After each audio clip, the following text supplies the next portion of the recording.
आप सब लोग यहाँ बिल्कुल शहर से एकांत में बैठ कर के कथा सुन रहे हैं। जो लोग सुन रहे हैं वो लोग नियमित रूप से सुनिएगा। हमारा भाव ऐसा रहता है कि कथा में केवल कथा का ही भाव सुनाया जाए, अन्य चर्चाएं ना सुनावें। इसलिए आप सब लोग बहुत सावधानी से सुनिएगा। और कथा में हमको दक्षिणा नहीं चाहिए, कथा में हमको आपसे और कुछ नहीं चाहिए, केवल अपनी एकाग्रता हमको दे दीजिएगा। आप जितने एकाग्र होकर के बैठ जाएंगे उतने आनंद से आपको कथा हम सुना पाएंगे। छोटे बाल गोपाल अगर डोल रहे हो तो उनको कृपा करके गोद में बैठा लेना, नहीं तो पीछे छोड़ आना। बस इतनी दूर मत छोड़ के आना कि बेचारे अंतर ध्यान ही हो जाएं, मंच से ही बोलना पड़े कहाँ हैं बालक आपके ढूंढो, ऐसा नहीं। तो 3 रूप हैं भगवान के। अब आप कहेंगे महाराज जी 24 अवतार फिर काय को कहे जाते हैं जब रूप ही 3 है? तो देखिए, मैं कथा में कहा करता हूं कि हर व्यक्ति परिस्थिति के अनुसार अपना रूप बदलता है। जैसे हम वक्ता हैं, कथा में हम वक्ता हैं, पर अपने घर जब जाएंगे मां के पास बैठे हैं, बहनों के पास बैठे हैं, अपने भाइयों के पास बैठे हैं, वहां वक्ता नहीं है। वहां क्या है? वहां किसी के भाई हैं, किसी के बेटा हैं, किसी के मित्र हैं, किसी के सखा हैं। वहां हमको कोई महाराज जी नहीं बोलता। घर में कोई हमारी बहन हमको महाराज जी बोलेंगी, हमारे परिवार के लोग हमको स्वामी जी थोड़ी बोलेंगे, गुरु जी थोड़ी बोलेंगे। वो तो हमको क्या बोलेंगे? लाला ही बोलेंगे, लाला बोलेंगे, बेटा बोलेंगे, नाम लेकर के बोलेंगे। क्यों? वहां रूप बदल जाता है। हनुमान जी महाराज आ रहे हैं कथा में, देखो पवन पुत्र हनुमान, खूब जोर से हवा चल रही है। और पता भी चला हमें कि 2 दिन से यहां पे थोड़ा मौसम करवट बदल रहा था। सावधानी से बैठिएगा, सब आनंद करेंगे हनुमान जी। तो रूप परिस्थिति और व्यक्ति के अनुसार कभी कभी बदला जाता है। कोई बहुत बड़ी पदवी पर है तो जब वो समाज के आगे तभी पदवी का रूप दिखाएगा, लेकिन जैसे ही एकांत में जाएगा, जैसे ही अपने घर आएगा, तब वो पदवी पर नहीं होता है। तब वो फिर उसका पत्नी के सामने वो पति है, बच्चों के सामने वो पिता है, माता पिता के सामने वो पुत्र है। कई बार देखा गया ना कि बड़े लोग जब अपने दफ्तर जाते हैं तो फिर बढ़िया प्रेस किए कपड़े पहनेंगे, प्रेस किए नीचे पैंट पहनेंगे, लेकिन घर पर प्रेस किए कपड़े नहीं पहनते। घर पे तो ऐसे ही रहते हैं। क्यों? जो रूप आपका आपके दफ्तर में है, आपकी दुकान में है, आपके व्यापार में है, वो घर पर क्यों नहीं है? क्योंकि घर यहां पर अपने लोग हैं, ये आपको भली भांति जानते हैं। इनके आगे आडंबर करने की आवश्यकता नहीं है। ऐसे ही घर पर अलग रूप है, दफ्तर में अलग रूप, ब्याह हो जाता पर ससुराल में अलग रूप है। सब जगह के रूप अलग हैं। मित्रों के पास रूप अलग है, भाइयों के पास रूप अलग है, पड़ोसियों के पास रूप अलग है। हम लोग तो कितने सारे रूप धारण करते हैं। एक ही दिन में हमारे 10 रूप होते हैं। ठाकुर जी हैं तो 24 ही, पर 24 ठाकुरों के 3 रूप हैं। कौन कौन से? सत्य, चैतन्य और आनंद। हनुमान जी भी सत्य चैतन्य आनंद हैं, राम जी भी सत्य चैतन्य आनंद हैं, वृंदावन कृष्ण भी सत्य चैतन्य आनंद हैं, वैष्णो देवी माता भी सत्य चैतन्य आनंद हैं, महाकाल भगवान भी सत्य चैतन्य आनंद। सब ठाकुरों के 3 रूप हैं, सत्य, चैतन्य और आनंद। नर्मदा जी भी सत्य चैतन्य आनंद हैं, गंगा जी भी सत्य चैतन्य आनंद हैं। अब ये सत्य चैतन्य आनंद है क्या? ध्यान से सुनो। सबसे पहला रूप है सत्य।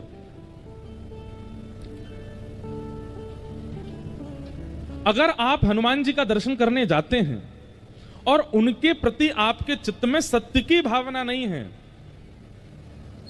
सत्य की स्थिति नहीं है, तो आप चाहे कितने भी बड़े पाठ कीजिए, कितने भी अनुष्ठान करा लीजिए, कितना भी भोग लगा लीजिए, आपको हनुमान जी केवल पाषाण ही लगेंगे, कभी अनुभव नहीं होगा उनका। भगवान के प्रति, ईश्वर के प्रति, देवताओं के प्रति, नदियों के प्रति सत्य की भावना सबसे पहले रखनी पड़ेगी कि वो सत्य है। सत्य। दूसरी बात, जिसके सन्मुख जाके, जिसके सामने जाकर के स्वतः अपने आप सत्य मन में प्रकट हो जाता हो, उसे सत्य कहते हैं। दुनिया के आगे आप झूठ बोल सकते हो, दुनिया के आगे आप असत्य संभाषण कर सकते हो। जय हो। हमारे साथ ही बैठे रहियो भैया हैं, भाग मत जाइयो, जोड़ते हवा आवे तो। हम तो उठ नहीं सकते जब तक आरती नहीं हो।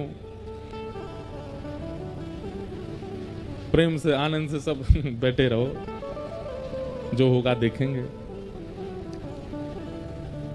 सत्य, जिनके सामने सत्य प्रकट नहीं करना पड़ता, अपने आप प्रकट होता है। जैसे पिताजी के सामने अगर आपसे कोई गलती हुई है तो आप सत्य छुपा सकते हो, पत्नी से भी सत्य छुपा सकते हो, बच्चों से भी सत्य छुपा सकते हो, लेकिन ठाकुर जी से सत्य छुपाया नहीं जाता, अपने आप प्रकट हो जाता है। हे हनुमान जी महाराज, पत्नी को नहीं बताया, बच्चों को नहीं बताया, सबसे छुपा, पर आप तो सब जानते हो नाथ, आपसे क्या छुपाएं, हमने ये पाप कर्म किया है, हमसे ये अपराध हो गया है, क्षमा करना भगवान। हनुमान जी आपके पीछे पड़े थे कि मुझे सत्य बताओ, नहीं पड़े थे, फिर भी क्यों बता दिया आपने? क्योंकि उनका स्वरूप ही सत्य है। राम जी का स्वरूप ही सत्य है, श्री कृष्ण का स्वरूप ही सत्य है। मैं कथा में कहा करता हूं, जिससे सत्य छुपाया जाए वो मानव है, लेकिन जिसके सामने सत्य छुपाने में आपको बिल्कुल भी संकोच ना होता हो, समझ जाना या तो वो ठाकुर जी हैं या ठाकुर जी का कोई अंश है, क्योंकि ठाकुर जी का रूप है सत्य है।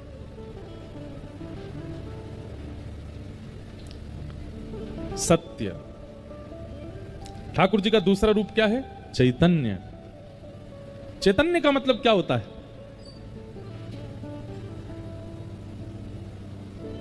जैसे ये जड़ है, वृक्ष जड़ है, ये पंडाल जड़ है, लोहे की कोई वस्तु ये जड़ है, लेकिन ठाकुर जी जड़ नहीं है। वो पाषाण का विग्रह होते हुए भी जड़ नहीं है, चैतन्य है। उनके प्रति आप जड़ बुद्धि नहीं रख सकते, अगर रखते हैं तो आपका अपराध बन रहा है सेवा में। कई लोग शंकर जी को स्नान कराते हैं, बिल्कुल विचार नहीं करते, उनको ये लगता है कि इनको तो रिगड़ दो जोर से। क्यों? आपके मन में ये भाव आता है कि ये तो पाषाण है। आपके मध्य प्रदेश में देवताओं की बड़ी कृपा है, हनुमान जी भी सबसे ज्यादा यहीं पे हैं, शंकर जी भी सबसे ज्यादा यहीं पे हैं, और सबरी देवी भी सबसे ज्यादा यहीं पे हैं। कितने देवियों के स्थान हैं? देवी देवता सबसे ज्यादा भारत में अगर कहीं होंगे तो या तो उत्तराखंड में या मध्य प्रदेश में, और अधिकतर सब एक से एक शक्तियों से युक्त देवी देवता हैं। महादेव की जब स्नान कराने लोग जाते हैं, बिल्कुल उनको संकोच नहीं होता कि हम महादेव के ऊपर कम से कम धीमे धीमे हाथ चलावें, नहीं, खूब जोर से महाराज रगड़ देते हैं महादेव को। क्यों? क्योंकि पाषाण बुद्धि है उनके प्रति जड़ बुद्धि है हमारी। हम तो कभी पंचामृत अभिषेक करते हैं तो दूध, घी, शही, शर्करा, जैसी शक्कर आती है ना, तो मैं ये चीनी तो डालने ही नहीं देता। हम कहते हैं या तो बूरा लाओ या शक्कर लाओ पिसी हुई, ये निष्ठुर जो बिल्कुल चुभती है, ऐसी शक्कर में डालते ही नहीं कभी। और कभी होती भी है तो सबको बोलते हैं हमारे पंडित जी को, भाई इसको पीस दो या कुछ इसको पाउडर जैसा बनाओ। महादेव को ऐसे नहीं लगाएंगे, वो कोई जड़ थोड़े ही है, चैतन्य है। और फिर उसको पधराने के बाद भी बहुत धीमे धीमे हाथों से महादेव के सब अंग से। क्यों? क्योंकि वो जड़ नहीं है। हमारी भक्ति उसी समय लाभ देना बंद कर देती है जब हम ठाकुर जी के प्रति जड़ बुद्धि रखते हैं। वो जड़ नहीं है। एक बात कह दें, बहुत ध्यान से सुनिएगा, आप ठाकुर जी के प्रति अगर जड़ बुद्धि रखते हो, किसी दिन ठाकुर जी ने आपके प्रति जड़ बुद्धि रख ली, हे ठाकुर जी इतनी जोर से धूप क्यों तपतपा रही है, हमारा शरीर जल रहा है, ठाकुर जी कहेंगे बेटा तेने भी तो हमको जड़ ही माना, अब हम भी तो जड़ ही मानने। मूसलाधार बारिश। एक जगह तो बड़ा अद्भुत, शंकर जी के मंदिर में पाइप लगा हुआ था, बाहर बोरिंग वाला पानी, वो पाइप से शंकर जी को निभा रहे थे। हम भारतीय लोगों में श्रद्धा बहुत है, आस्था बहुत है, पर ज्ञान नहीं है। और ऋते ज्ञानान न मुक्ति, इसीलिए हमारे शास्त्र कहते हैं कि ज्ञान के बिना जब आप सेवा में जाते हो तो कहीं ना कहीं मुक्ति में बाधा बनती है। अब देखो इसमें दो पक्ष हैं। या तो बिल्कुल ही हम भोले हैं, बिल्कुल ही हम सीधे हैं, बिल्कुल ही हम बिल्कुल सहज सरल स्वभाव के हैं, तो कोई दिक्कत नहीं है, तो ठाकुर जी कृपा करेंगे कि आप जानते ही नहीं हो, लेकिन आपको कथाएं सुनने को मिलती हैं, आपको प्रवचन सुनने को मिलता है। आजकल तो यूट्यूब पर सब सारे महापुरुषों की कथा सुनने को अनुभव हो जाती है। उसके बाद भी आप मंदिर में जाकर के वही जड़त्व वाले काम करते हैं तो ठाकुर जी को गुस्सा आता है, बोले इसको सब पता है फिर भी कर रहा है। या तो हमारा स्वभाव कर्मा जैसा हो कि पिताजी बोल के गए कि ठाकुर जी का भोग लगाना है, और कर्मा को ये नहीं पता कि नहा धो के लगाना है, वो भोग लगाना है बस। उस सुबह उठते ही बिना नहाए धोए खिचड़ी बना के ठाकुर जी को भोग लगा देती है। अब उसको कौन समझाए कि भाई शुद्धता का ध्यान रख, स्नान कर ले, नए कपड़े पहन, बिल्कुल हाथ खासा करके तब भोग बना। भोली है, नहीं जानती है, बिना नहाए धोए बना देती है। अपने दांतुन से ही ठाकुर जी की खिचड़ी चला भी देती है और ठाकुर जी के आगे धर भी देती है। और उसकी खिचड़ी खाने श्री जगन्नाथ भगवान दौड़ते हैं। क्यों? क्योंकि वो भोली है, उसको पता नहीं है, वो जानती नहीं है। पता नहीं है, भोलेपन में, बिल्कुल सीधे सरल सहज स्वभाव में आप ठाकुर जी की सेवा में कुछ कर देते हैं जो शास्त्रों से विमुख है। ठाकुर जी नाराज नहीं होते उसमें। छोटा बालक, मेहमान घर में आते उसको 500 रुपया दे देते हैं तो बालक पकड़ लेता है, और पकड़ते ही अब घर के बड़े लोग तो देख रहे हैं 500 रुपये आए हैं, ये मेहमान जाए तो इससे हम लें, ये क्या जाने 500 रुपये की कीमत। लेकिन वो छोटा बालक क्या करता है, 500 रुपये लेते ही मुंह में ले लिया या फाड़ दिया। तो बड़े लोग उस पर गुस्सा थोड़ी होते हैं, क्यों? अबोध है, जानता नहीं है। लेकिन 20 वर्ष के बालक को 500 रुपया दिया गया और 20 वर्ष का बालक उसको खावे और फाड़े तो क्या होगा? घर के लोग कहेंगे रुक जत्तारी के तो बता, मैं इधर जानता नहीं 500 रुपए हैं ये, इतना भी नहीं पता तुझको। ठीक वैसे ही अगर हम अवोध स्थिति में हैं मन से और बुद्धि से, ठाकुर जी की सेवा में हमसे कोई चूक होती है ठाकुर जी क्षमा करते हैं। लेकिन हम बाहर तो बड़े चतुर हैं, पैसा लेना है किसी से तो हमको चतुराई आ जाती है, किसी के साथ छल करना है तो हमको चतुराई आ जाती है, किसी के साथ कपट करना है तो हमको चतुराई आ जाती है, किसी से ईर्ष्या करने में हम पीछे नहीं हटते। और जब ठाकुर जी की सेवा में जाते हैं तो हम तो बोले हैं, हम तो कुछ जानते नहीं है। महादेव उस समय अपना त्रिशूल पहनाते हैं, बोले रुक जा मिल मुझे किसी दिन। बाहर के लिए इतना चतुर बनता है, यहां पे आके कहता बोला हूं मैं। या तो अत्यंत सरल सहज स्वभाव हो हमारा, बाहर भी वैसे हैं भीतर भी वैसे हैं, तो संभव है। लेकिन यदि संसार के लिए चतुराई है और ठाकुर जी के आगे भोले बनने का प्रयास करते हैं, ठाकुर जी दंड देते हैं। चैतन्य, ठाकुर जी को चैतन्य मानिए, वो जड़ नहीं है, वो पाषाण में व्यवस्थित होकर के विराजमान है। अपने भक्ति भाव से, प्रेम भाव से उनको चैतन्य करो, चैतन्य मानो। तो पहला स्वरूप ठाकुर जी का सत्य, दूसरा स्वरूप ठाकुर जी का चैतन्य, और तीसरा स्वरूप ठाकुर जी का आनंद। आप लोग कथा में बैठे हो, अभी थोड़ी आंधी सी आई, लेकिन आप सब लोग फिर भी प्रसन्न मुद्रा में सुन रहे हो। 2-4 लोग इधर उधर देखने लगे थे, बाकी सब सुन ही रहे थे। क्यों? क्योंकि यहां आपको सुख नहीं मिल रहा है, यहां आपको प्रसन्नता नहीं हो रही है। यहां जिस भाव का आप अनुभव कर रहे हो वो भाव ही कहलाता है आनंद। वो आनंद है। आनंद का और सुख का अंतर क्या होता है? सुख का मतलब क्या है? जो व्यवस्थाओं से युक्त है वो सुख है, और जो अव्यवस्था में भी प्रसन्न रहने देता है वो आनंद है। क्षमा कीजिएगा, शादी ब्याह में आनंद नहीं होता, वहां सुख होता है, क्योंकि व्यवस्थाओं से प्राप्त है। जन्मदिन के उत्सव में आनंद नहीं होता, सुख होता है, क्योंकि व्यवस्थाओं से प्रकट हुआ है। लेकिन कथा, कीर्तन, सेवा, भक्ति, यहां हमें व्यवस्था की आवश्यकता नहीं होती है। यहां तो केवल एक बार प्रारंभ हो जाए। देखिए कथा से पहले तक थोड़ा लगता है कि ये व्यवस्था, ये व्यवस्था, ये, एक बार कथा शुरू हो जाती है ना, हमने तो इतना अनुभव कर लिया, हमारे पिताजी का तो बहुत पुराना अनुभव है।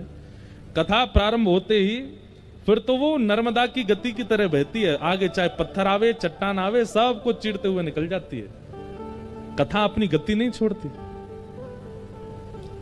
क्यों? क्योंकि व्यवस्थाएं नहीं चाहिए, पहले चाहिए, प्रारंभ होने के बाद नहीं चाहिए। और जो बिना व्यवस्था के भी प्रसन्न करने की सामर्थ्य रखे, उसी को आनंद कहते हैं। आप लोग फर्श पे बैठे हो, जमीन पे बैठे हो, हमारे तो फिर भी एसी लग रहा है, आप तो पंखा में ही बैठे हो, हमारे तो फिर भी पीछे मसनद है, आप तो बिना कमर टेके बैठे हो। लेकिन फिर भी आप इतनी प्रसन्न मुद्रा में क्यों बैठे हो? क्योंकि ये आनंद है, क्योंकि कथा आनंद प्रदान करती है। ठाकुर बिहारी जी दर्शन करने जाओ वृंदावन में, महाराज ऐसी भीड़, एक बार गली में घुसोगे तो फिर दर्शन करके ही निकलोगे बाहर, और वो भी बिना प्रयास के। आपको प्रयास नहीं करना है, धक्का ही इतने पड़ेंगे कि सीधे घुसोगे, दर्शन है कि बाहर ही निकलोगे, लेकिन उसमें भी किसी को अप्रसन्नता नहीं लगती, सब प्रसन्न होते हैं। क्यों? भगवत संबंधी भावों में जो प्राप्त होती है प्रसन्नता, उसी को आनंद कहते हैं।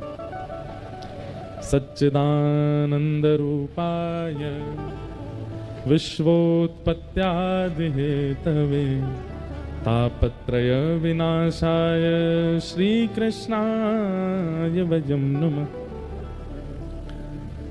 तीन रूप हैं, सत्य, चैतन्य और आनंद।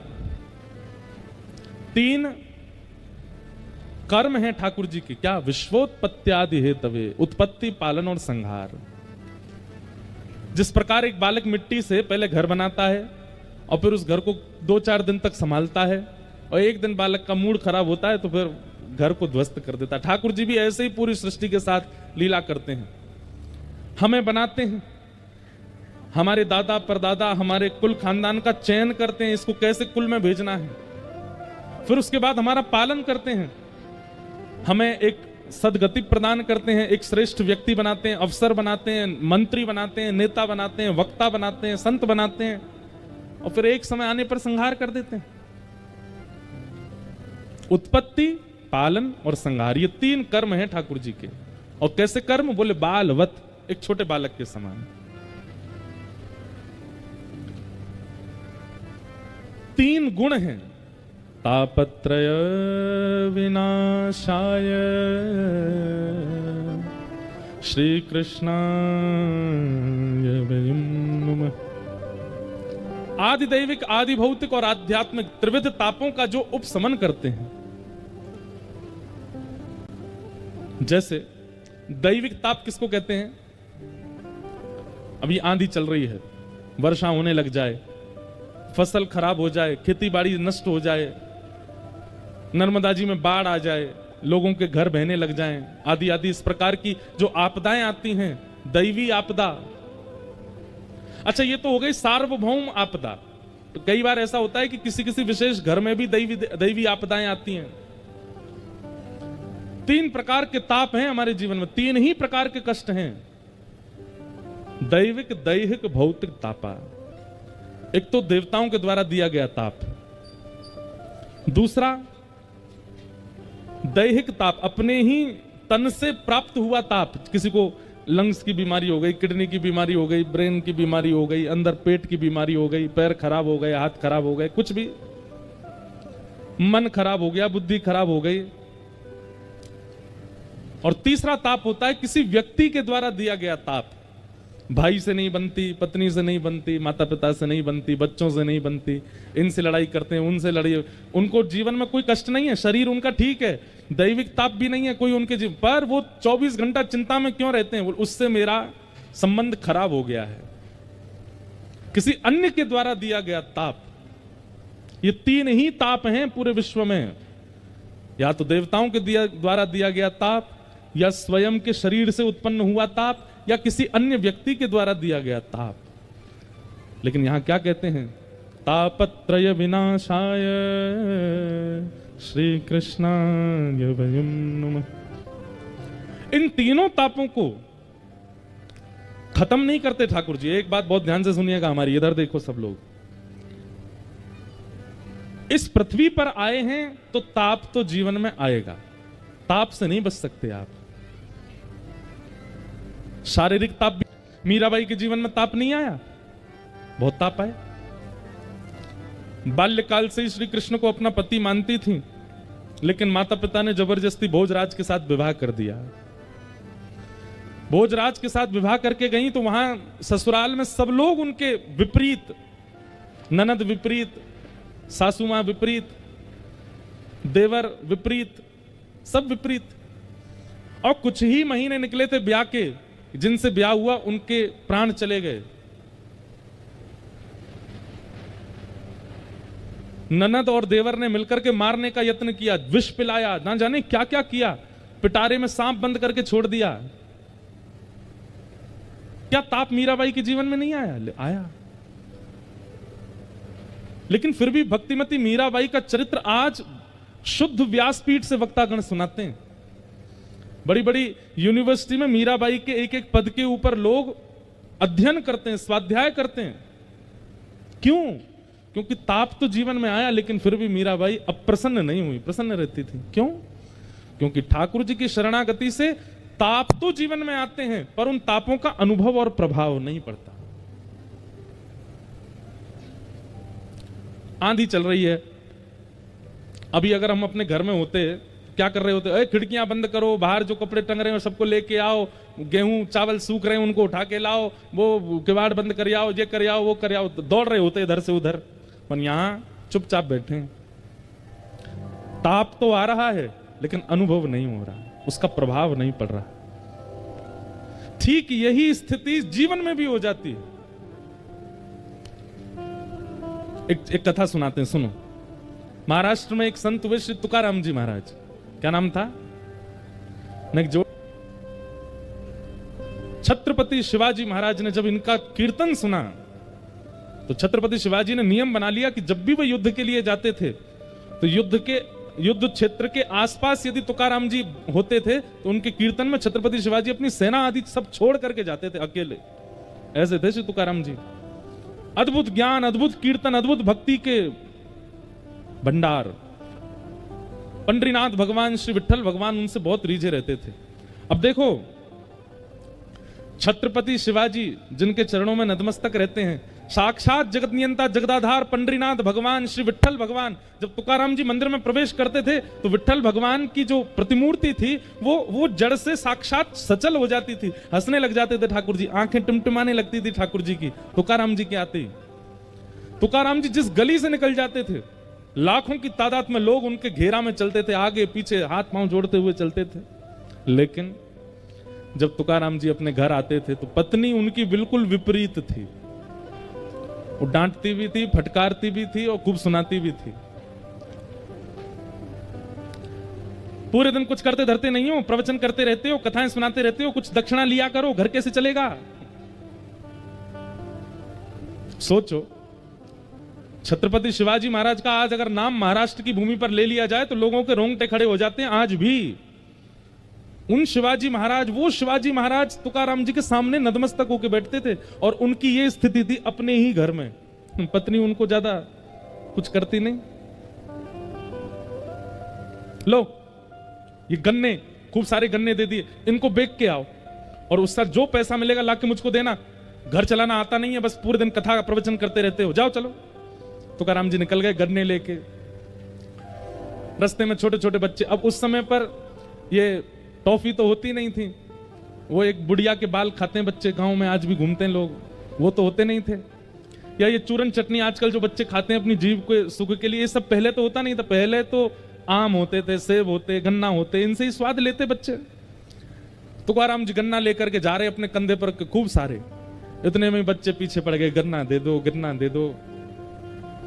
तुकाराम जी महाराज बड़े बेचारे भावुक हो गए। अरे आओ आओ, ये लो तुम्हारे लिए, तुम्हारे सब बच्चों को बांट दिए, सारे गन्ने बांट दिए, एक बच्चा। तुकाराम जी ने अपने ऐसे कंधे पर लटका लिया, दोनों हाथ टांग लिए उस पे। घर आ रहे थे, पत्नी इतनी खुश हो गई, ओहो सबरे गन्ने बेच आए, खूब सारा पैसा लेके आए होंगे। जैसे तुकाराम जी घर आए, पत्नी ने तो महाराज खूब सुंदर उनकी आरती करी। आओ आओ आओ, देखो आज कितने अच्छे लग रहे हो, कथा करके आते हो अच्छे नहीं लगते, आज अच्छे लग रहे हो, दक्षिण पैसा लेके आए होंगे ना, बताओ कितने रुपए में बेका सब? तुकाराम जी बोले, देवी मैं तो गया बेचने ही था, तो मार्ग में बहुत सारे बच्चे मिल गए, मैं तो बांट आया सब में, और ये एक मैं इसलिए बचा के लाया था कि भाई तुम भी हो मैं भी हूं, हम दोनों भी तो खाएंगे। पर मैं ये सोच रहा हूं कि हम खाने वाले दो, गन्ना तो एक ही है, अब हम दोनों में कौन खाएगा इसको? दो होते तो बात और अच्छी बन जाती। पत्नी को आया गुस्सा, अपने दांत कटकटाने लगी, बोले रुक जाओ मैं बताती हूँ तुमको। बांट आए बच्चों में, और गन्ना पकड़ करके एक दिया उनके कमर पे, सोई गन्ना टूट गया, दो हो गए। तुकाराम जी बोले, वाह वाह वाह, जय हो विठ्ठल भगवान, आपने तो ऐसी बुद्धिमान पत्नी मुझको दी है, बताओ इसने दो कर दिए, ले एक तू खा एक मैं खाऊंगा। इतनी अनुकूलता में रहते थे, उनको पीड़ा का अनुभव होता ही नहीं था। आज का पति होता क्या करता? ऐसे व्यवहार की पत्नी मिल जाए तो, या ऐसे व्यवहार का पति मिल जाए तो आज के लोग नहीं सहन कर पाएंगे। लेकिन तुकाराम जी पर कोई प्रभाव नहीं पड़ता था उस बात का। अब इसका उत्तर क्या है, क्यों नहीं पढ़ता था? तो अभी सीधी बात तो यह है कि तुकाराम जी भगवान के भक्त हैं इसलिए उनको लेकिन ऐसे नहीं ना, कोई बात ऐसी बताई जाए जिससे ये प्रमाणित हो जाए कि तुकाराम जी को प्रभाव नहीं होता था। एक बार तुकाराम जी के गांव का एक नया बालक था, उसकी शादी के लिए पूरा परिवार पीछे पड़ रहा था, तू शादी कर शादी कर। उसने एक ही शर्त रखी, बोले हमारे गांव के तुकाराम जी अगर बोल देंगे कि शादी कर तो करूंगा। क्यों? क्योंकि उनकी पत्नी इतनी विपरीत है, वो कभी कहेंगे ही नहीं। भाई जो स्वयं जला हुआ होगा वो दूसरे को सावधान करेगा ना। तुकाराम जी कभी नहीं बोलेंगे मुझसे कि तू ब्याह कर, इसलिए तुकाराम जी अगर कहेंगे तो मैं ब्याह करूंगा। घर वाले बेचारे डर के मारे नहीं जाते थे, क्योंकि तुकाराम जी को मना ही करना है। सबको यही लगता है तुकाराम जी मना कर देंगे, वो खुद बेचारे इतने कष्ट भोग रहे हैं। लेकिन जब अति हो गई तो घर के लोग बोले चल तुकाराम जी के पास चल, उनसे बुलवा। तो बालक गया और तुकाराम जी से जाके बोला मेरे घर के परिवार के सब लोग पीछे पड़ रहे हैं और सब लोग मुझसे कह रहे हैं कि आप ब्याह कर लो, पर मैंने सबसे कहा है कि आप कहेंगे तो ही मैं ब्याह करूंगा।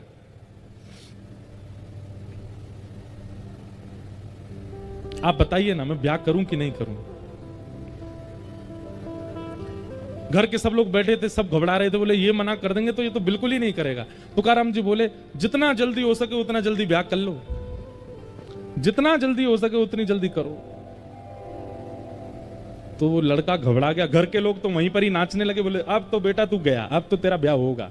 तुकाराम जी बोल दिए, घर के लोग चले गए। तो वो तुकाराम जी के पास बैठा, बोला आप साधक प्रवृत्ति के व्यक्ति नहीं है। अरे जब पता है कि मार्ग में हमने कष्ट भोगा तो दूसरों को सावधान करना चाहिए। आप खुद इतनी पीड़ा में रहते हैं, पत्नी आपकी मार तक देती है सबके आगे, और आप मुझसे कह रहे हैं कि मैं भी ब्याह कर लूं, क्यों? तुकाराम जी बोले देख भाई, अगर अनुकूल पत्नी आ गई तो तुम दोनों जीवन आराम से जी लोगे, और यदि प्रतिकूल पत्नी आई तो इस गांव में एक की जगह दो तुकाराम हो जाएंगे, मैं और तू दोनों। लेकिन उस बालक ने चरण पकड़े, बोले मैं ठीक है मैं ब्याह करूंगा, लेकिन आपकी प्रसन्नता का राज क्या है? आपकी पत्नी विपरीत है। और तुकाराम जी का पहले ब्याह हुआ था तो पत्नी और बेटा भूखमरी के कारण मर गए थे, उनके प्राण चले गए। तो दूसरा ब्याह हुआ तो दूसरी पत्नी इतनी तेज आई कि वो ऐसा करती थी। तो उस बालक ने कहा इतनी प्रसन्नता का कारण क्या? आप इतने प्रसन्न क्यों रहते हो? आपकी पत्नी बिल्कुल विपरीत स्वभाव की, आपके घर में कोई सुख शांति नहीं है, आप पूरे दिन यहाँ पहाड़ी पर बैठे रहते हैं, आपको भोजन भी घर से तो मिलता नहीं है, फिर भी आपके चेहरे पर कभी शिकन नहीं देखी, आपके चेहरे पर कभी मायूसी नहीं देखी, इसका कारण क्या है?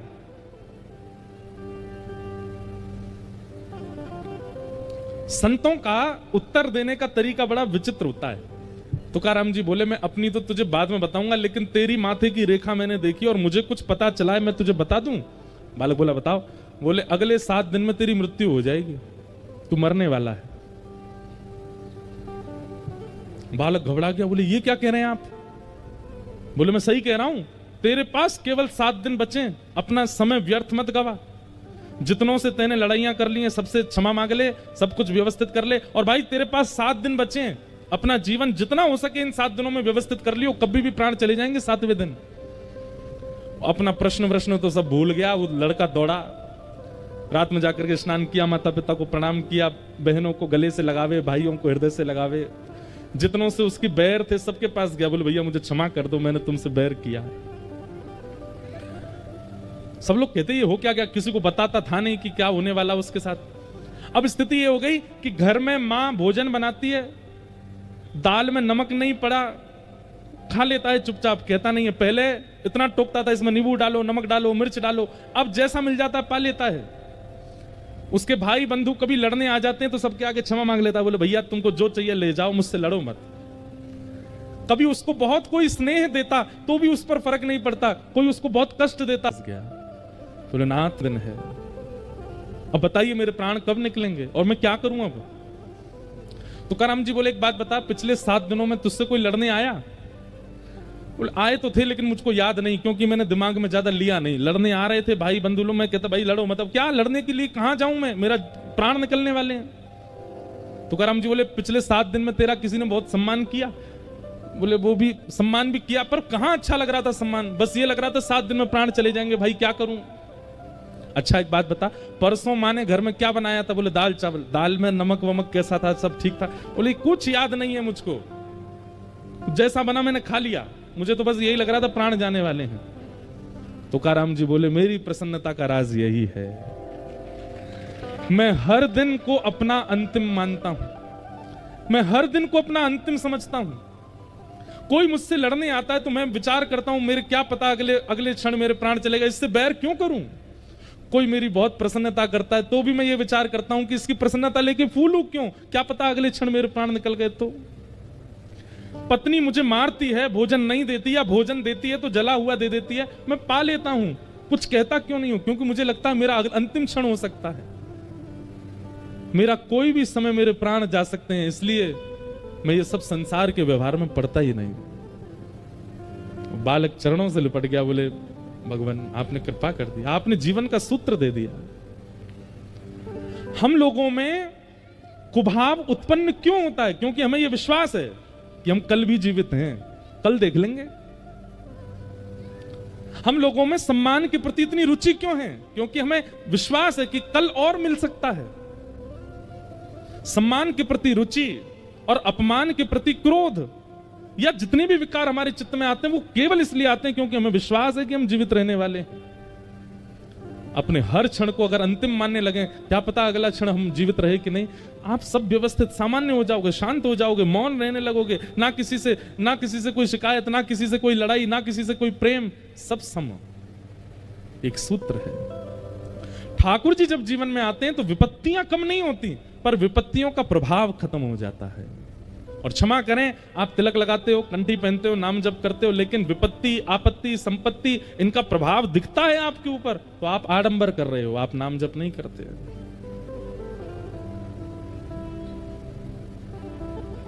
तापत्रय विनाशाय श्री कृष्णाय वयं नुमः।